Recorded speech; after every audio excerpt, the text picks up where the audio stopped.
26-এর বিধানসভা নির্বাচনে সিংহাসন কার থাকবে? মমতা বন্দ্যোপাধ্যায় থাকবে না বিরোধীদের থাকবে? 26-এর বিধানসভা নির্বাচনে ইতিমধ্যেই সরগরম হয়েছে রাজ্য রাজনীতি। তবে মমতা বন্দ্যোপাধ্যায়কে হারাতে একমাত্র কে পারবেন? মমতা বন্দ্যোপাধ্যায়কে হারাতে হলে খোদ মমতা বন্দ্যোপাধ্যায়কেই মাঠে নামতে হবে। তাই 26-এর বিধানসভা নির্বাচনে মমতা বন্দ্যোপাধ্যায়কে হারানোর যে প্রস্তুতি শুরু করেছে বিরোধীরা, শেষ পর্যন্ত শেষ রক্ষা তারা করতে পারবে তো? এই প্রশ্নেই শুরু করছি দাদা দিদির রাজনীতি। কথায় বলে নামে কি যায় আসে। হ্যাঁ, নামে অনেক কিছুই যায় আসে। বাংলার রাজনীতিতে নামটা অত্যন্ত গুরুত্বপূর্ণ।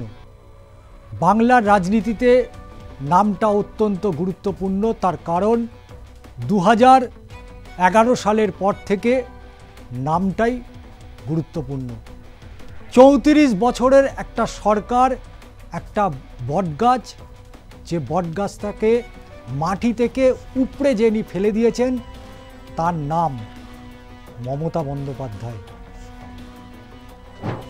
2011 সালে ক্ষমতায় এসেছিলেন রাজ্যের মুখ্যমন্ত্রী, তৃণমূল সুপ্রিমো, বাংলার অগ্নিকন্যা, যার নাম মমতা বন্দ্যোপাধ্যায়। 2021-এর নির্বাচন, 2014-র নির্বাচন, 2019-এর নির্বাচন, এবার 26-এর বিধানসভা নির্বাচন। এই 26-এর বিধানসভা নির্বাচনকে পাখির চোখ করে ডান বাম প্রত্যেকেই কিন্তু ঝাঁপিয়ে পড়েছে। বাংলার রাজনীতিটা আবেগ দিয়ে করে। এখানে কর্মী সমর্থক, অন্যান্য রাজ্যের যে রাজনীতি, বাংলার রাজনীতিটা একেবারেই অন্য ভূমিকায়, অন্য মাত্রায়।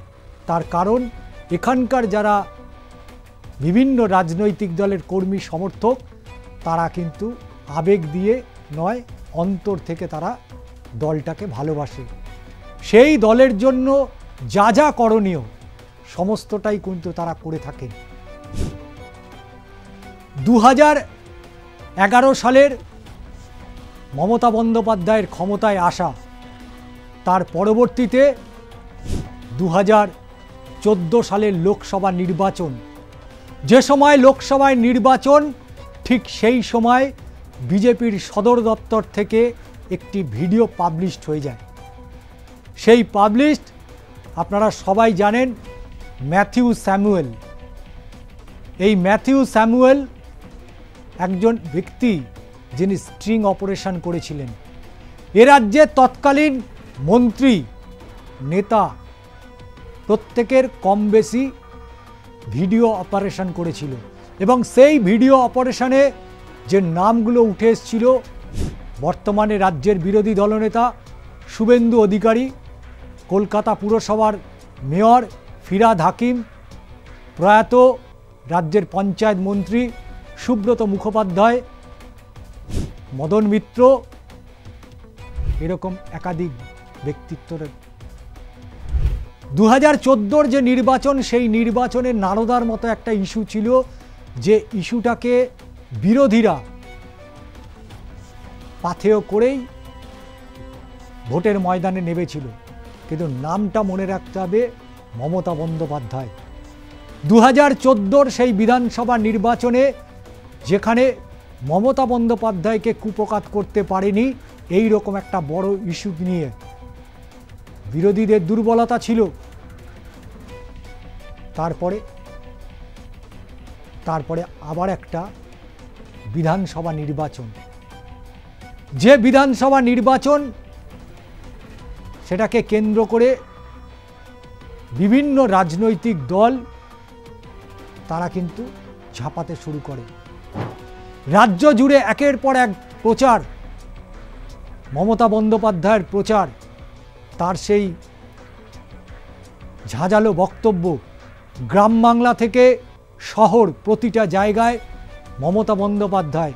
294টা আসন হতে পারে, কিন্তু সেই 294টা আসনের একজনই প্রার্থী, তার নাম মমতা বন্দ্যোপাধ্যায়। যে মমতা বন্দ্যোপাধ্যায়কে বেগ দেওয়ার জন্য ডান থেকে বাম অর্থাৎ বামেরা কংগ্রেস প্রত্যেকেই কিন্তু ঝাঁপিয়েছিল, সর্বোপরি ভারতীয় জনতা পার্টি বিজেপি। 2016 সালের যে নির্বাচন, তারপরে আবারও একটা নির্বাচন, 2019-এর লোকসভা নির্বাচন। 2019-এর লোকসভা নির্বাচনে একের পর এক গুরুত্বপূর্ণ ইস্যু উঠে এসেছিল, কখনো দুর্নীতি, কখনো আবাস যোজনা, একের পর এক। কিন্তু মমতা বন্দ্যোপাধ্যায় যে সামাজিক প্রকল্পগুলো নিয়েছিলেন, সেই সামাজিক প্রকল্পগুলো যেটাকে পাথেয় করে আবার মসনদে ফিরে আসেন তৃণমূল সুপ্রিমো রাজ্যের মুখ্যমন্ত্রী মমতা বন্দ্যোপাধ্যায়। 2021-এর বিধানসভা নির্বাচন, যে নির্বাচনের প্রাক্কালে এ রাজ্যের শিক্ষামন্ত্রী থেকে শুরু করে প্রাথমিক শিক্ষা পর্ষদের চেয়ারম্যান থেকে শুরু করে একের পর এক নেতা গারদের ভেতরে, শাসক দল পুরোটা কোণঠাসা। বিভিন্ন ইস্যুতে, বন্যা পরিস্থিতি হোক, বাজি বিস্ফোরণের ঘটনা হোক, 100 দিনের প্রকল্পের টাকা হোক, বিভিন্ন ইস্যু থেকে চাপের মুখে পড়ে গিয়েছিল রাজ্যের মুখ্যমন্ত্রী তৃণমূল সুপ্রিমো মমতা বন্দ্যোপাধ্যায়। নন্দীগ্রামে পায়ে গুরুতর আঘাত পেলেন, কিন্তু সেখান থেকে আঘাত পেলেও বাড়িতে তিনি বসেছিলেন না। পায়ে আঘাত নিয়ে সারা রাজ্য জুড়ে প্রচার অভিযান চালিয়েছিলেন, তার নাম মমতা বন্দ্যোপাধ্যায়। গ্রাম বাংলার যখন তিনি একের পর এক সভা করেছেন, এত টেম্পারেচার, এত গরম, সমস্ত কিছু উপেক্ষা করেছে, তার উপরে একের পর এক দুর্নীতির অভিযোগ। কয়লা পাচার থেকে গরু পাচার, বালি চুরি, বালি খাদান চুরি, একের পর এক অভিযোগ শাসক দল তৃণমূল কংগ্রেসের দিকে। নাস্তানাবুদ পরিস্থিতি করে দেওয়ার চেষ্টা করা হয়েছিল রাজ্যের মুখ্যমন্ত্রী মমতা বন্দ্যোপাধ্যায়কে, কিন্তু নেতৃত্বে রয়েছেন মমতা বন্দ্যোপাধ্যায় তিনি নিজেই।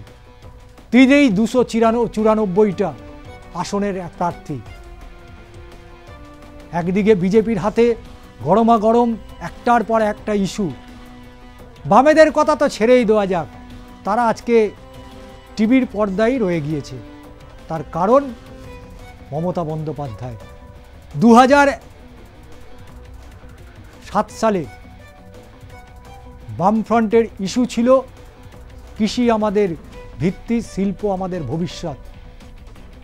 সেই স্লোগানকে সামনে রেখে সপ্তম বামফ্রন্ট সরকার ক্ষমতা এলো, কিন্তু মমতা বন্দ্যোপাধ্যায় একেবারে গোড়া থেকে উপড়ে ফেলে দিয়েছে, যা আজও পর্যন্ত গজিয়ে উঠতে পারেনি বাংলার রাজনীতিতে। কারণ দুটো বড় বড় লোকসভা নির্বাচন গেছে, যে লোকসভা নির্বাচনে শূন্য হাতে ফিরতে হয়েছে বামেদের। CPIM, forward block, SU, CPI, RSP, একটাও আসন তারা পায়নি। বাংলায় সিপিএমকে পুরো শূন্য করে দিয়েছিল মমতা বন্দ্যোপাধ্যায়। 2021-এর নির্বাচন, সেখানেও শূন্য। ফলে বামেদের কথা যত কম বলা যায় ততই কিন্তু মঙ্গল। কারণ এ রাজ্যে বামেদের জায়গাটা হয়ে গিয়েছে শূন্য। কংগ্রেসেরও ঠিক একই অবস্থা, তারা বাংলায় খাতাই খুলতে পারেনি, যেমন বামেরা খাতা খুলতে পারেনি একজন মানুষের জন্য, যার নাম মমতা বন্দ্যোপাধ্যায়। 2021-এর এই বিধানসভা নির্বাচনের একেবারে শেষ 21শে জুলাই ঘটা করে ভিক্টোরিয়া হাউসের সামনে যখন হলো, লাখো লাখো মানুষের জমায়, তারপরেই গ্রেপ্তার হয়ে গেলেন রাজ্যের শিক্ষামন্ত্রী পার্থ চট্টোপাধ্যায়। মমতা বন্দ্যোপাধ্যায়কে হারাতে পারেনি একদিকে ইডি, একদিকে সিবিআই, একের পর এক দুর্নীতি, একের পর এক তার বিরুদ্ধে অভিযোগ। এক বিন্দুমাত্র হেলাতে পারেনি, টলাতে পারেনি মমতা বন্দ্যোপাধ্যায়কে। তাই নামে অনেক কিছুই যায় আসে। আবারও মমতা বন্দ্যোপাধ্যায়ের বিরুদ্ধে, মমতা বন্দ্যোপাধ্যায় সরকারের বিরুদ্ধে, শাসক দল তৃণমূল কংগ্রেসের বিরুদ্ধে ঝুড়ি ঝুড়ি অভিযোগ, ঝুড়ি ঝুড়ি অভিযোগ। সম্প্রতি ঘটে যাওয়া আরজি করের চিকিৎসককে ধর্ষণ এবং খুন, তার পরবর্তী পর্যায়ে একটার পর একটা শিক্ষা দুর্নীতি, 26,000-এর চাকরি বাতিল, কর্মসংস্থানের নেই, শিল্প নেই, বাণিজ্য নেই। এ রাজ্যের পরিযায়ী শ্রমিকরা পৌঁছে যাচ্ছে ভিন রাজ্যে। দুর্গাপুরে চিকিৎসককে আবারও ধর্ষণ, নারীদের সুরক্ষা নেই। একের পর এক অভিযোগ রয়েছে মমতা বন্দ্যোপাধ্যায়ের সরকারের বিরুদ্ধে। দিয়ে দিচ্ছে না, এত অভিযোগ, কিন্তু তারপরেও মমতা বন্দ্যোপাধ্যায় নামটাই যথেষ্ট। তার কারণ 6খানা বাই ইলেকশন হয়েছিল, 6টি উপনির্বাচনে ধরাশায়ী হয়েছে এ রাজ্যের বিরোধীরা। কি বিজেপি, কি কংগ্রেস, কি সিপিএম, প্রত্যেকেই ধরাশায়ী 6টি বিধানসভার উপনির্বাচনে। তাই নামটাই যথেষ্ট। 26-এর বিধানসভা নির্বাচনের প্রস্তুতি শুরু হয়ে গিয়েছে। সমস্ত রাজনৈতিক দল তারা মাঠে ময়দানে নেমে পড়েছে। বিজেপির হাতে গরমাগরম অনেক ইস্যু রয়েছে, সিপিএমের হাতে রয়েছে, কংগ্রেসের হাতেও রয়েছে। পারবে 26-এর বিধানসভা নির্বাচনে মমতা বন্দ্যোপাধ্যায়কে কাত করতে? অসুবিধা আছে, চাপ আছে। এই মুহূর্তে যে ইস্যুগুলো সব থেকে উঠে এলো 26-এর বিধানসভা নির্বাচনের আগে, এসআইআর, যে এসআইআর সারা ভারতবর্ষের প্রতিটা রাজ্যেই হবে। বিহারে ইতিমধ্যে এসআইআর হয়ে গিয়েছে, সেখানে ভোটের দিন ঘোষণা হয়ে গিয়েছে। পশ্চিমবঙ্গেও ভোট রয়েছে। বছর ঘুরলেই 26-এর বিধানসভা নির্বাচনের দামামা বাজবে। এসআইআর প্রক্রিয়া, বাংলায় এসআইআর হবে, কেউ আটকাতে পারবে না। কিন্তু এটাও ঠিক, মমতা বন্দ্যোপাধ্যায়কে আটকাতে পারবে তো? মমতা বন্দ্যোপাধ্যায়কে আটকাতে পারবে তো? মমতা বন্দ্যোপাধ্যায়ের বিরুদ্ধে 2011 সালের পর থেকে একের পর এক অভিযোগ নিয়ে এসছে বিরোধীরা, কিন্তু তা সত্ত্বেও 2021-এ অবশ্যই বিরোধীরা 70টা আসন পেয়েছিল, কিন্তু সে আসন 70টা কি ধরে রাখতে পেরেছে? আজকে 2025, বিজেপির অনেক বিধায়ক আজকে তৃণমূল কংগ্রেসে তারা রয়ে গেছে। সেই 70টা আসন আজকে পর্যন্ত ভারতীয় জনতা পার্টির ধরে রাখতে পারেনি। তার কারণ উন্নয়নের কাণ্ডারি যাকে বলা হচ্ছে তার নাম মমতা বন্দ্যোপাধ্যায়। 100 দিনের প্রকল্প, 100 দিনের কাজ, লক্ষ্মীর ভাণ্ডার, মমতা বন্দ্যোপাধ্যায়ের জন্য এটাও যথেষ্ট। তার জন্য আলাদা করে মমতা বন্দ্যোপাধ্যায়কে চিৎকার করে বলতে হবে না। গ্রাম বাংলার প্রতিটা মানুষ জানে, প্রত্যন্ত গ্রামের মানুষ জানে, গ্রাস লেভেল থেকে যারা প্রতিদিন লড়াই করছে তারা জানে নামটা মমতা বন্দ্যোপাধ্যায়।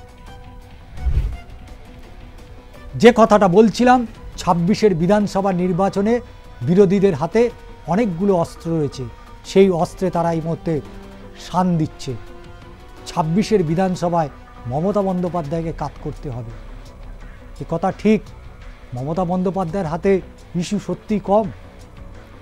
বিরোধীদের হাতে যে পরিমাণের ইস্যু রয়েছে তার কারণ কলকাতায় এক রাতের বৃষ্টি, 8 জন মানুষের মৃত্যু। উত্তরবঙ্গে এত বড় একটা বিপর্যয় যেখানে 30-এর উপরে মানুষের মৃত্যু হয়েছে। প্রতিটা জায়গায় পৌঁছে গিয়েছেন রাজ্যের মুখ্যমন্ত্রী মমতা বন্দ্যোপাধ্যায়।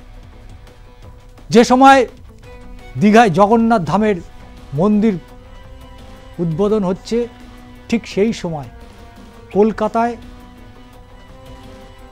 বড় বিধ্বংসী আগুন। মমতা বন্দ্যোপাধ্যায় সরাসরি চলে এসেছিলেন কলকাতার, যেখানে অগ্নিকাণ্ড ঘটে। এই কারণেই মমতা বন্দ্যোপাধ্যায় মানুষের দুঃখে, মানুষের কষ্টে পৌঁছে যায়। এটাও ঠিক, সকল মানুষকে নিরাপত্তা দেওয়া একটা মানুষের পক্ষে সম্ভব নয়। মানুষের সচেতনতাটা অত্যন্ত গুরুত্বপূর্ণ। সরকারে থাকবে, সরকারের বিরুদ্ধে আঙুল উঠবে, এটাই তো স্বাভাবিক। সরকারের বিরোধিতা করবে, এটাই তো স্বাভাবিক। সরকার ভালো কাজ করলেও বিরোধিতা করবে, খারাপ কাজ করলে তো কোনো প্রশ্নই আসে না। মমতা বন্দ্যোপাধ্যায়ের ক্ষেত্রে তাই হচ্ছে। আজকে মমতা বন্দ্যোপাধ্যায়ের ফেসবুক পেজ দেখুন। মানুষ যদি তাকে না চায় তাহলে এত মানুষ তাকে ফলো করে কেন?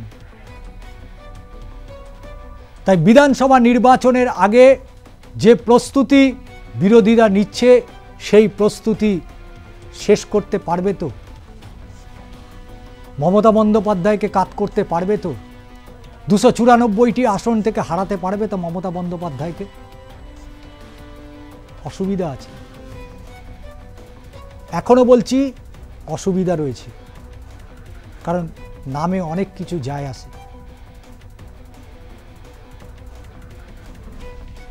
ধর্ষণের ঘটনা ঘটছে, নারী নির্যাতনের মতো ঘটনা ঘটছে, অস্বীকার করার কোনো জায়গা নেই। কিন্তু তার জন্য সত্যি মমতা বন্দ্যোপাধ্যায় দায়ী? সত্যি মমতা বন্দ্যোপাধ্যায়ের জন্য এই ঘটনার দায়ী? বুকে হাত রেখে বলতে পারবেন? সারা পশ্চিমবঙ্গে পুলিশ রয়েছে, প্রশাসন রয়েছে 24/7। সকলের নিরাপত্তা দেখার দায়িত্ব অবশ্যই রাজ্যের যিনি অভিভাবক। ঘটনা ঘটছে, অভিযোগ আসছে, ব্যবস্থা হচ্ছে, জেল হচ্ছে, সাজাও হচ্ছে। তবে 26-এর বিধানসভা নির্বাচনে মমতা বন্দ্যোপাধ্যায়ের যে আসন এই মুহূর্তে যা রয়েছে, সেই আসন কিন্তু বাড়বে বৈবিক, কমবে না। যে আসন 2021-এর বিধানসভা নির্বাচন যেখানে শেষ হচ্ছে, অর্থাৎ ডিসেম্বর, জানুয়ারি, ফেব্রুয়ারি, যেখানে শেষ করছে টোটাল আসন নিয়ে, 26-এর নির্বাচনে ফলাফল কিন্তু ঠিক ওভাবেই থাকবে, বাড়বে কিন্তু কমবে না। আজকে দাদা দিদির রাজনীতি এখানেই শেষ করলাম। অবশ্যই নজর থাকবে 26-এর বিধানসভার ভোট, এবং ভোটে ডান বাম প্রত্যেকেই তারা প্রস্তুতি নিচ্ছেন। তবে সব প্রস্তুতি শেষ পর্যন্ত ফলাফল কী হবে নজর থাকবে। তবে এটাও আমরা বলে যাচ্ছি, 2026-এর বিধানসভা নির্বাচনে মমতাকে হারাতে গেলে মমতাই নিজেকে হারাতে পারবে। মমতা ব্যানার্জি ছাড়া, মমতা বন্দ্যোপাধ্যায় ছাড়া মমতাকে হারানোর মতো এই মুহূর্তে বাংলার মাটিতে, বাংলার রাজনীতিতে আর কোনো মুখ নেই।